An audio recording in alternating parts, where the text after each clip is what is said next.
कृपया इस चैनल को सपोर्ट करने के लिए इस वीडियो को पूरा देखें और इस चैनल को सब्सक्राइब भी जरूर करें। हिमालय की तराई में एक सघन वन था। वन में तरह तरह के पशु पक्षी रहते थे। वहीं जगह जगह ऋषियों की झोपड़ियां भी बनी हुई थीं। ऐसा लगता था मानो प्रकृति ने अपने हाथों से उस वन को संवारा हो। उन्हीं झोपड़ियों के पास एक तेजस्वी युवक बहुत दिनों से अंगूठे के बल खड़ा होकर तप में लीन था। उसने खाना पीना सब कुछ छोड़ दिया था। वह केवल हवा पीकर ही रहता था। उसका शरीर सूख गया था। सिर के बाल बढ़ गए थे, पर चेहरे पर तेज बढ़ता जा रहा था। लगता था मानो दूसरा सूर्य निकल रहा हो। वह तपस्वी पांडवों का भाई अर्जुन था। वेदव्यास की सलाह से वह दिव्यास्त्र प्राप्त करने के लिए शिवजी को प्रसन्न करने की चेष्टा कर रहा था, क्योंकि छली, षड्यंत्रकारी और पापी कौरवों को हराने के लिए शिवजी की शरण में जाने के अतिरिक्त बेसहारा पांडवों के पास अब कोई चारा नहीं रह गया था। अर्जुन के तप के तेज से आसपास की धरती जलने लगी। झोपड़ियों में रहने वाले ऋषि मुनि घबरा उठे। वे अर्जुन को समझाने लगे कि वह ऐसा कठिन तप न करे, पर अर्जुन ने उनकी बातों पर ध्यान नहीं दिया। ध्यान भी वह कैसे दे सकता था? उसे तो अधर्म और अन्याय को मिटाने के लिए शिवजी से दिव्यास्त्र प्राप्त करने थे। अतः वह तप में लगा रहा। अर्जुन ने जब ऋषियों की बात पर ध्यान नहीं दिया तो ऋषिगण सामूहिक रूप से शिवजी से प्रार्थना करने लगे, प्रभो, अर्जुन के तप से धरती जल रही है। अगर आप उसे रोकेंगे नहीं तो इस वन में हम लोगों का रहना कठिन हो जाएगा। उसी समय आकाशवाणी हुई, ऋषियों, घबराओ नहीं। अर्जुन पूर्वजन्म का देवता है। उसके तप से तुम्हारा अनिष्ट नहीं होगा। वह मुझसे दिव्यास्त्र लेना चाहता है। मैं उसके तप से प्रसन्न हूं।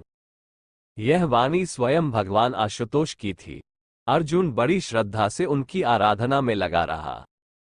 उन्हें प्रसन्न करने के लिए तप करता रहा। दोपहर का समय था। अर्जुन अपनी पूजा की माला भगवान के चरणों पर चढ़ रहा था। सहसा उसे एक शुकर दिखाई पड़ा, जो कहीं से निकलकर उसी ओर आ रहा था। अर्जुन ने झट अपना धनुष बाण उठाया और धनुष पर बाण चढ़ाकर शुकर पर चला दिया। बाण शुकर की छाती में लगा। वह धरती पर गिरकर कुछ देर तक तड़पकर सदा के लिए सो गया। अर्जुन के बाण के साथ ही साथ शुकर की छाती में एक और भी बाण लगा था। वह बाण एक किरात का था, जो दूर से शुकर का पीछा करता हुआ आ रहा था।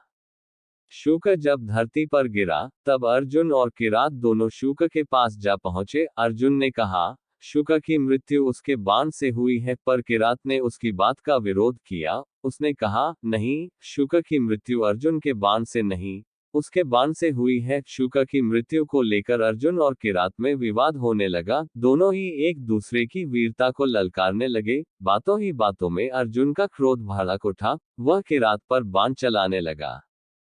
अर्जुन ने किरात पर कई बाण चलाए, पर उसके सभी बाण किरात के शरीर से फल की तरह लग लग कर नीचे गिर पड़े।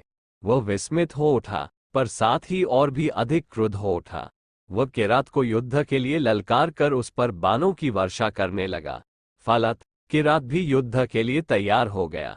किरात और अर्जुन दोनों में युद्ध होने लगा।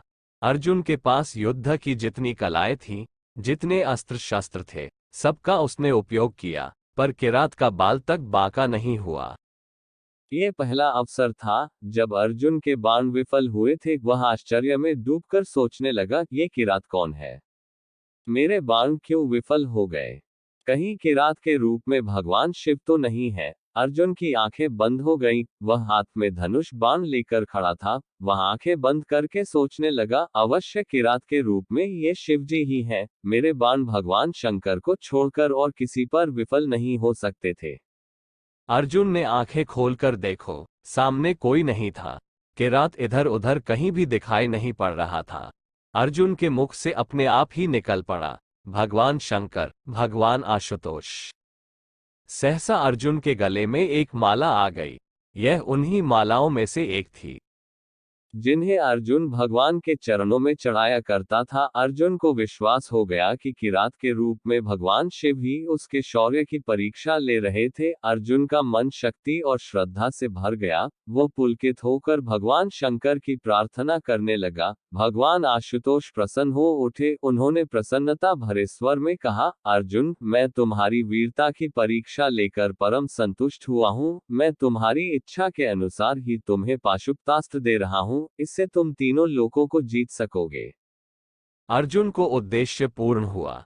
महाभारत के पन्नों से प्रकट है कि अर्जुन ने भगवान शंकर के दिए हुए अस्त्रों से ही महाभारत के युद्ध में विजय प्राप्त की थी। सृष्टि के इतिहास में शौर्य की नैवेद्य से शिवजी को संतुष्ट करने वाला अकेला अर्जुन ही है। अतः उसकी वीरता की कहानी प्रलय की छाती पर भी लिखी रहेगी।